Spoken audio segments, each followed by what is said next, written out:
Hello everyone and a very warm welcome to my channel. I am Poonam Agarwal और मैं आपके commerce journey को super easy बनाने के लिए बिल्कुल रेडी हूँ।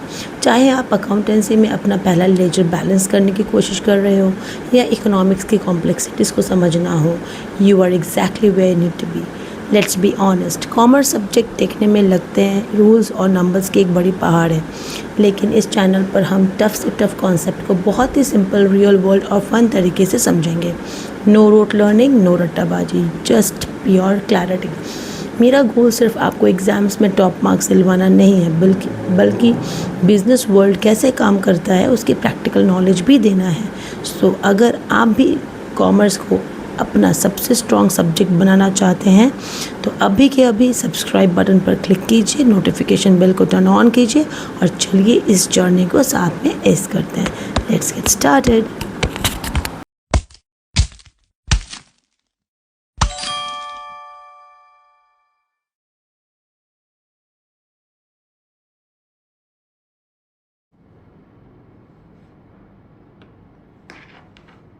तो आज का हमारा सबसे पहला चैप्टर है इंट्रोडक्शन टू अकाउंटिंग। ये क्लास 11 का सबसे पहला चैप्टर है जो आपको इंट्रोड्यूस करेगा कि आप अकाउंटेंसी पढ़ क्या रहे हैं, और आप अकाउंटेंसी पढ़ रहे हैं तो इसमें अकाउंटिंग होता क्या है। ठीक है, तो सबसे पहला है डेफिनेशन ऑफ अकाउंटिंग। अकाउंटिंग का डेफिनेशन यहाँ बता रहा है। So what do you mean by accounting?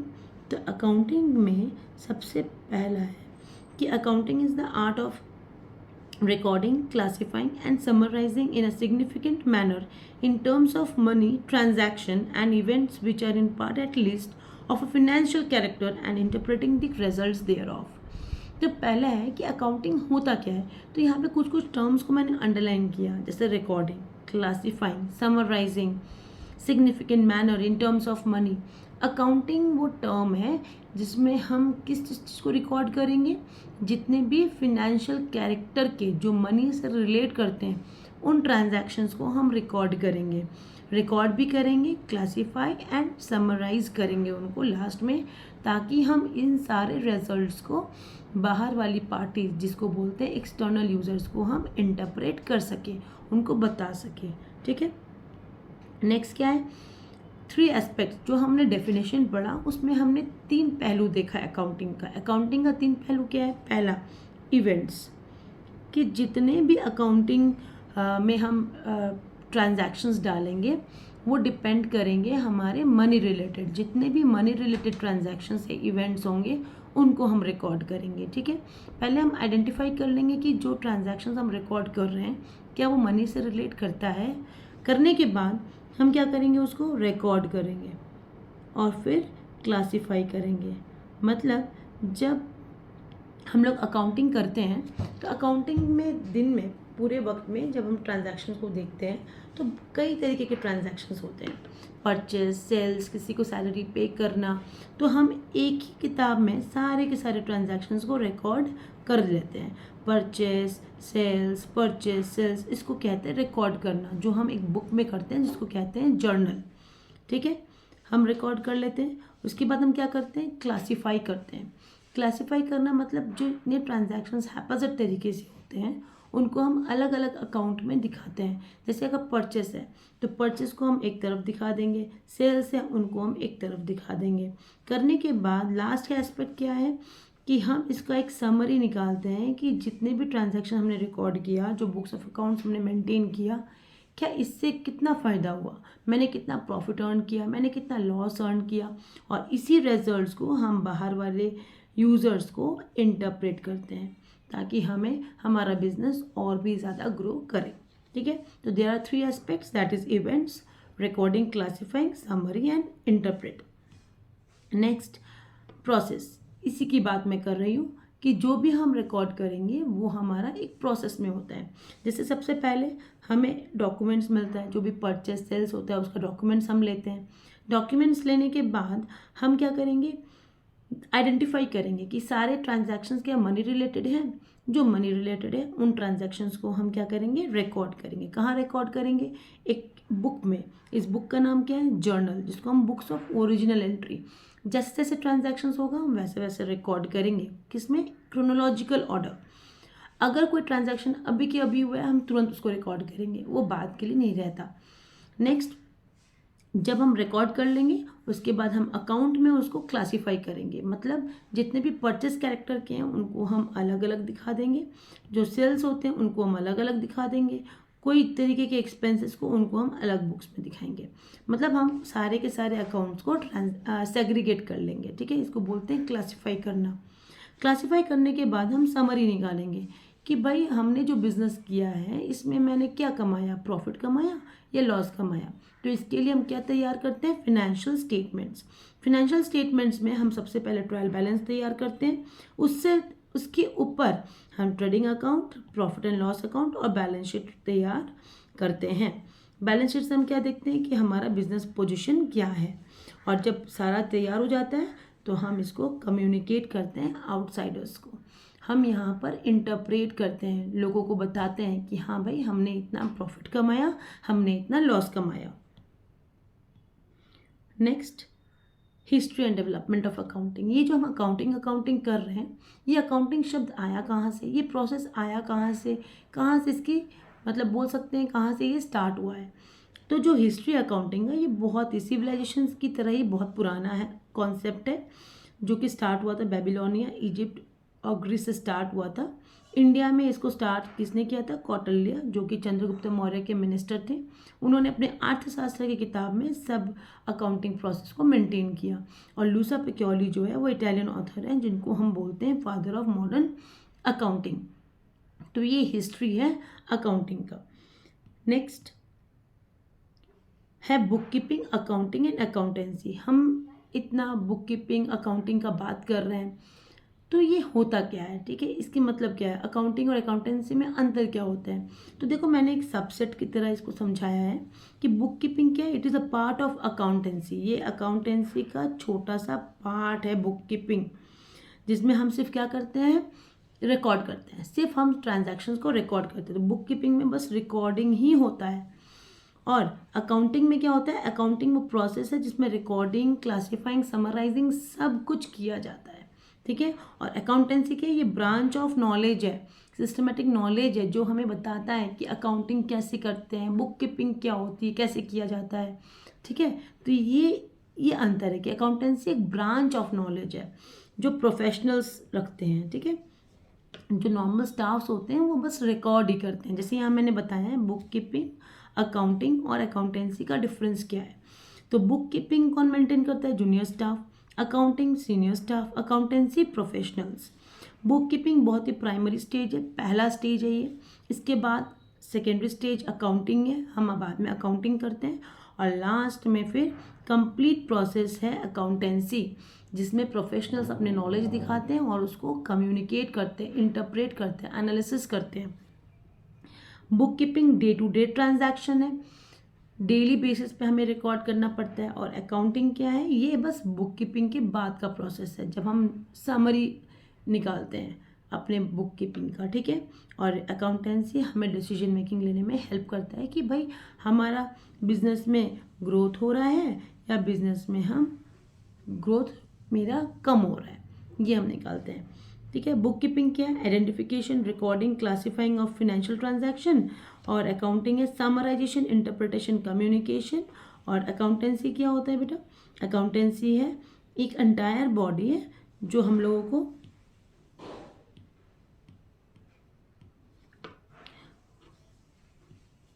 जो हमारे प्रैक्टिस को दिखाता है, ठीक है।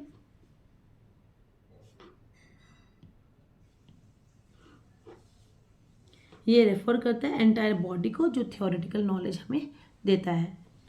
Next, objectives of accounting. हम जो अकाउंटिंग कर रहे हैं इसका मेजर ऑब्जेक्टिव क्या है, क्यों कर रहे हैं। पहला है कि ये to maintain proper records of business transactions. जो बिजनेस ट्रांजैक्शंस हो रहे हैं उनको रिकॉर्ड करना ज़रूरी है, तो हम अकाउंटिंग में उनको ही रिकॉर्ड करते हैं ताकि कोई तरीके के ओमिशंस या फ्रॉड ना हो। नेक्स्ट क्या है, हम अकाउंटिंग इसलिए करते हैं ताकि हम देख सके कि मेरा बिजनेस नेट प्रॉफिट अर्न कर रहा है या नेट लॉस सफ़र कर रहा है, ठीक है, इनकर्ड कर रहा है, ये देखने के लिए हम अकाउंटिंग करते हैं। और थर्ड क्या है, फिनेंशियल पोजीशन के लिए भी हम बिजनेस ये अकाउंटिंग करते हैं बिजनेस में, ताकि हम ये देख सकें कि मेरा बिजनेस कितना ग्रो कर रहा है, कितना ग्रो नहीं कर रहा है। ये निकालने के लिए हम अकाउंटिंग करते हैं। और साथ में बिजनेस का प्रोग्रेस देखते हैं कि कोई तरीके के भाई प्रोग्रेस कैसा है, कोई एरर हो रहा है क्या, कोई फ्रॉड हो रहा है, इसके लिए हम अकाउंटिंग करते हैं। और लास्ट में क्या है, वेरियस पार्टीज अकाउंटिंग इन्फॉर्मेशन को चाहते हैं ताकि वो बिजनेस के साथ चल सके। ठीक है, next advantages of accounting. Advantages क्या है अकाउंटिंग का? पहला, ये परमानेंट रिकॉर्ड है। अकाउंटिंग करने से हम एक रिकॉर्ड रख सकते हैं कि भाई हमारे सारे ट्रांजैक्शंस कितने हैं, कैसे हैं, हम अपने बिजनेस ट्रांजैक्शंस के ऊपर दूसरे पार्टीज रिलायबल कर सकते हैं कि नहीं।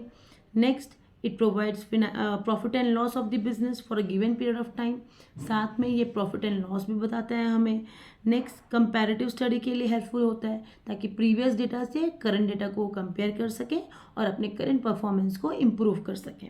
और साथ ही में मैंने अभी कहा कि परफॉर्मेंस को इवैल्यूएट करने के लिए भी अकाउंटिंग का ज़रूरत होता है, और ये हमारा एक लीगल मैटर्स में एक एविडेंस की तरह भी काम आता है।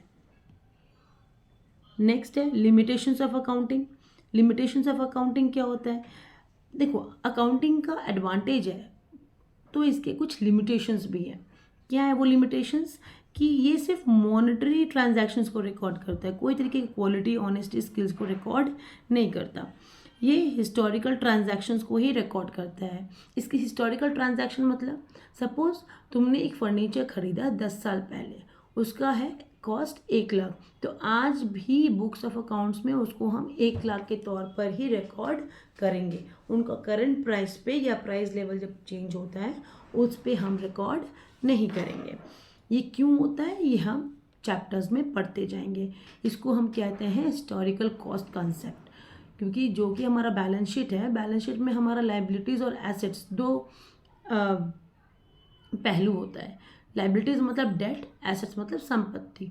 तो जितनी भी संपत्तियाँ होती हैं हमारी, जैसे लैंड एंड बिल्डिंग, प्रॉपर जितनी भी प्रॉपर्टीज़ होती हैं, उनको हम कॉस्ट में ही रिकॉर्ड करते हैं। उनको हम किसी भी तरीके से नए प्राइस पे रिकॉर्ड नहीं करते। नेक्स्ट क्या है, ये पर्सनल जजमेंट पे बहुत ज़्यादा इन्फ्लुएंस हो जाता है। लोग इस पे पर्सनल बायसनेस दिखा देते हैं बुक्स ऑफ अकाउंट्स में। Next, it is affected by window dressing. Window dressing मतलब कि कभी कभी हमारे बुक्स ऑफ अकाउंट्स में मैनिपुलेशन भी होता है। आउटसाइडर्स को अपने बुक्स ऑफ अकाउंट्स को प्रॉपर दिखाने के लिए हम क्या करते हैं, उनके साथ मैनिपुलेशन भी करते हैं। लास्ट क्या है, it is unsuitable for forecasting. कभी कभी जो कि करंट प्राइजेस पे प्रीवियस डेटा पे रिकॉर्ड होता है, तो हम कभी भी फोरकास्ट नहीं कर सकते कि आने वाले समय में मैं प्रॉफिट करूँगी या लॉस इनकर करूँगी। ये चीज़ नहीं बताता accounting. Next, branches of accounting. There are 5 branches of accounting. पहला है फिनेंशियल अकाउंटिंग, जो हम पैसों को लेकर बात करते हैं। जितने भी फाइनेंशियल ट्रांजैक्शंस होते हैं उनको हम रिकॉर्ड करते हैं इन फाइनेंशियल अकाउंटिंग। यहाँ से हम नेट प्रॉफिट और नेट लॉस देखते हैं। नेक्स्ट है मैनेजमेंट अकाउंटिंग। मैनेजमेंट अकाउंटिंग मतलब जब हम अपने पूरे बिजनेस के मैनेजमेंट को ऑडिट करते हैं, देखते हैं कि सारे काम ठीक से हो रहे हैं, जितना भी मैंने प्लान किया सब उस प्लानिंग के अकॉर्डिंगली काम हो रहा है, ये देखने के लिए हम क्या करते हैं, मैनेजमेंट अकाउंटिंग को करते हैं। Next, social accounting. जब भी कोई बिजनेस कोई सोसाइटी को यूज़ करता है, वहाँ वो बिजनेस अपना रन कर रहा है, तो वो सोसाइटी को भी कंट्रीब्यूट करेगा। तो इसके लिए भी अकाउंटिंग किया जाता है कि बिजनेस कितना सोसाइटी को कंट्रीब्यूट कर रहा है। नेक्स्ट है कॉस्ट अकाउंटिंग। कॉस्ट अकाउंटिंग मतलब जहाँ पे हम अपने प्रोडक्ट के कॉस्ट को कितना रिड्यूस कर सकते हैं।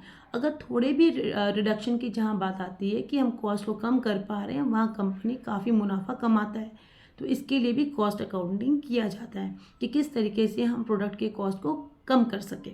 लास्ट है टैक्स अकाउंटिंग। टैक्स अकाउंटिंग मतलब कितना टैक्स मुझे कब कब देना है, कितना देना है, उस प्लानिंग के लिए भी हम टैक्स अकाउंटिंग करते हैं। Next, qualitative characteristics of accounting. ये जो हम अकाउंटिंग कर रहे हैं, ये अकाउंटिंग का क्वालिटी कैसा होना चाहिए। जितने भी अकाउंटिंग ट्रांजैक्शंस को हम रिकॉर्ड कर रहे हैं, उनका एक क्वालिटी तो होना चाहिए कि आप अकाउंटिंग कर रहे हो, दूसरे को बेनिफिट होना चाहिए। तो इनका 5 क्वालिटेटिव कैरेक्टरिस्टिक्स है। पहला क्या है, रिलायबिलिटी। रिलायबिलिटी का मतलब कि जो आप अकाउंटिंग इंफॉर्मेशन कर रहे हैं, आप कितना उसके ऊपर रिलाई कर सकते हैं। ऐसा है कि हम कुछ भी रिकॉर्ड कर लिए, कुछ तो फैक्ट होना चाहिए। तो फैक्चुअल चीज़ों के ऊपर ही हम क्या करते हैं, डिपेंड हो सकते हैं। तो अकाउंटिंग इंफॉर्मेशन रिलायबल होना चाहिए। नेक्स्ट, रेलेवेंट होना चाहिए। मतलब कुछ भी आप रिकॉर्ड कर रहे हो वो दूसरे यूजर्स के लिए हेल्पफुल होना चाहिए, रेलेवेंट होना चाहिए, लोग उसके ऊपर डिपेंड रह सकें, समझ सकें। Next, understandability. अकाउंटिंग इंफॉर्मेशन इस तरीके से आप प्रेजेंट करोगे ताकि लोग उसको इजीली समझ सकें। लास्ट है कंपेयर। हम प्रीवियस डेटा से करंट डेटा को कंपेयर करके करंट परफॉर्मेंस को इम्प्रूव करते हैं। तो आप कंपेयर भी कर सको, आप इस तरीके से अकाउंटिंग को रेडी करो। Next, system of accounting. हमारा दो सिस्टम है अकाउंटिंग का। जैसे फॉर एग्जांपल अगर मैं लूँ, छोटे से एक टी शॉप को ले लें, तो टी शॉप क्या देखता है, वो क्या बड़े बड़े अकाउंट्स को मेंटेन करता है? नहीं, वो देखता है कि कितने खर्च मैंने किए हैं एक दिन में और कितना अर्निंग मैंने कमाया at the end of the day. इन दोनों के डिफरेंस से वो अपना प्रॉफिट एंड लॉस काउंट कर लेता है। इसका मतलब वो अपनी पहलू से, अपने तरीके से, अपने पॉइंट ऑफ व्यू से वो रिकॉर्ड करता है अपने बुक्स ऑफ अकाउंट्स में। तो इसको हम कहते हैं सिंगल एंट्री। तो account maintain under the system are incomplete and unsystematic. ये बहुत ही अनसिस्टमेटिक तरीका है, इसको हम अकाउंट्स फ्रॉम इनकम्प्लीट रिकॉर्ड्स भी बोलते हैं। बट डबल एंट्री सिस्टम क्या होता है? डबल एंट्री सिस्टम में हम दोनों पहलू को ही रिकॉर्ड करते हैं। सपोज मैंने एक गुड्स बेचा, सेल ऑफ गुड्स, तो मैंने जो मेरे पास से जो गुड्स था वो गया और उसके रिगार्डिंग, उसके रिस्पेक्ट में मैंने कितना कमाया उसको भी मैं रिकॉर्ड करूँगी। मतलब दोनों पहलू से रिकॉर्ड होता है। इसको कहते हैं double entry system. That is two aspect, debit and credit. It records the transaction once on the debit side and again on the credit side. ये बहुत ही साइंटिफिक और कंप्लीट सिस्टम ऑफ अकाउंटिंग कहलाया जाता है। And the last is users of accounting. मैंने पहले भी बताया यूजर्स कौन होते हैं। यूजर्स, तो हमारे पास दो तरीके के यूजर्स होते हैं, internal users, external users. Internal users owners, management, employees, workers को कहते हैं। वो अपने प्रॉफिट को देख सकते हैं कि एम्प्लॉयज़ देखता है कि भाई मेरा कितना बोनस बनेगा, मेरे सैलरी में कितने इंक्रीमेंट होंगे, वो सब वो एनालाइज करता है। और एक्सटर्नल यूजर्स को अकाउंटिंग क्यों चाहिए? ताकि वो प्रॉफिट को देके हमारे कंपनी के ऊपर इन्वेस्ट कर सके। Investors, potential investors, union and employ groups, lenders, financial institutions, suppliers, creditors. Creditors भी हमें क्यों गुड्स प्रोवाइड करेगा? पहले वो हमारे प्रॉफिट को देखेगा कि हाँ भाई प्रॉफिट बहुत अच्छा है तो इनको गुड्स दिया जा सकता है। कस्टमर्स भी ब्रांड वैल्यू देखता है कि भाई कंपनी कितना ग्रो कर रहा है, जितना ज़्यादा हम प्रॉफिट अर्न करेंगे उतने कस्टमर्स हमसे अट्रैक्ट होंगे। गवर्नमेंट भी देखता है कि गवर्नमेंट क्या देखता है कि भाई ये कंपनी मुझे कितना टैक्स रेवेन्यू दे सकता है, तो उसी हिसाब से वो अकाउंटिंग को भी जज करता है। सोशल रिस्पॉन्सिबिलिटी ग्रुप्स, सोसाइटी जिसमें मैंने कहा था, कंपिटिटर्स एंड टैक्स अथॉरिटीज़, इन सबको हमारे बुक्स ऑफ अकाउंट से मतलब होता है क्योंकि सबका अपना अपना पर्सपेक्टिव होता है उस अकाउंटिंग बुक से। ठीक है, सो ये हमारा था first chapter, just in a brief कि हमें इस चैप्टर में क्या क्या पढ़ना है। ये सब चैप्टर्स को ही हमें पढ़ना है, ये सब टॉपिक्स को ही हमें पढ़ना है, which is very important for the introductory part of accounting.